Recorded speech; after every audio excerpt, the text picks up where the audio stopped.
Alright, this video concerns how precision and accuracy relate to some of the measurements we're going to be making in physics class this year. So for this physics class, we're going to define precision by how reproducible and repeatable a measurement is. It doesn't necessarily mean that the measurement is true. It just means that no matter how many times you do it, you normally get about the same number or around the same number. Accuracy, however, is the degree of closeness of the measurement of the quantity to the actual value. So you might get several numbers and they're all around the same value. We would describe that as accurate if it portrays what the actual value you're shooting for is. And I think the best way to think about this is to think about it in terms of a gun shooting targets. So if we think about a gun shooting targets, and we shoot our gun with, let's say,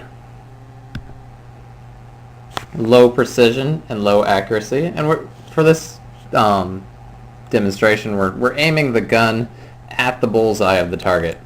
So if we fire the gun with low precision and low accuracy, that means our bullets are seldomly going to land in the same place, and they're going to land very far from the bullseye, because that's would be the true aim of our gun. So we would imagine that the bullets would be fired maybe in a loose grouping outside the target area. However, if we instead have a gun that has high precision and low accuracy, we would expect the gun to fire at the target. We'll use target B for this purpose. It'll fire at the target and it'll hit the same position over and over and over again. However, it won't hit the true position where we're aiming, the bullseye. So we would imagine we'd get a really close grouping, however, off the target. If instead of focusing on having high precision, we have low precision, and now we have high accuracy, our target will be struck close to the bullseye, which is what we're aiming at. However, the measurements will probably be scattered, and some outside the bullseye, some inside the bullseye in a loose grouping, which is what we're aiming at. You would imagine that if you couldn't see the target in this situation, you could still kind of guess where the bullseye was, just from where the bullets were fired to. And then lastly, if we have high precision and high accuracy of our firearm, our gun, we'll see that the bullets will strike in the bullseye in a close grouping in a repeatable manner. So let's think about this for a little bit. So another way to think about precision, let me get back here. Which brings us to the two types of errors that we see from either problems with our precision or problems with our accuracy. So the first type of error, or I put error in brackets for random uncertainty, or sometimes called random error.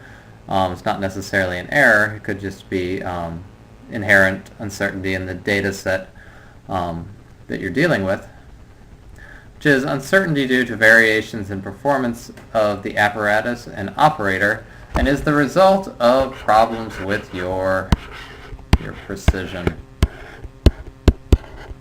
So if you have a problem with precision, it'll give you a random error. And the great thing about random error is that it's random. So if it's random, it normally has a Gaussian distribution, which means that if you take enough measurements, you can normally eliminate the uncertainty from random error, because most of your measurements will fall around some mean. And so the more measurements you have, the less random uncertainty, random error you're going to see, because you'll see where this mean is usually your value you're shooting for. Second type of error you're going to see in your experiments is systematic error, which if random uncertainty is due to the result of problems with precision, random or systematic error is problems with your your accuracy. So unlike systematic error, or unlike random error, systematic errors are not random. They're not randomly distributed. They always go in the same direction. So a systematic error will be consistent over time. It'll be the exact same as it was. And due to this fact, these errors can be eliminated through calibrating your machine correctly or other means. Recalibration usually does it. So these can be avoided or fixed.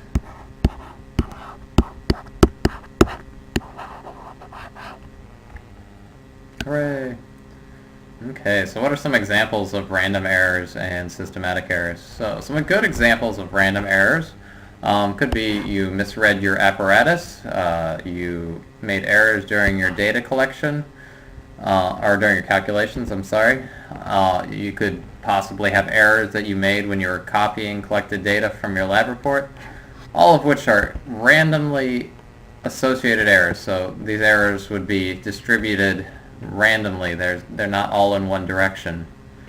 Some good examples of systematic error are you could have poor calibration of your machine, therefore you always have a consistently high number or consistently low number. You could have a consistently bad reaction time. For example, if maybe you're timing how long something takes, and it always takes you the same amount of time to push down the button on a stopwatch. So that could be causing you to have a consistently high time that you're timing. Or parallax error. So for those of you who don't remember from your chemistry class, parallax error is, so if I have a graduated cylinder here, and I'm measuring water or some other fluid in the cylinder, it makes a little parabola, and you can either look at it from straight on like you're supposed to. If my eye is here, I would look at it straight on and see that the measurement is, for example, 5 milliliters. However, if I always consistently look at it up here with my eyeball, I'll see a different number. I'll see maybe 5.25 milliliters. So this 0.25 would be due to parallax error, which is a good example of systematic error. Alright, that's it. Good luck, guys.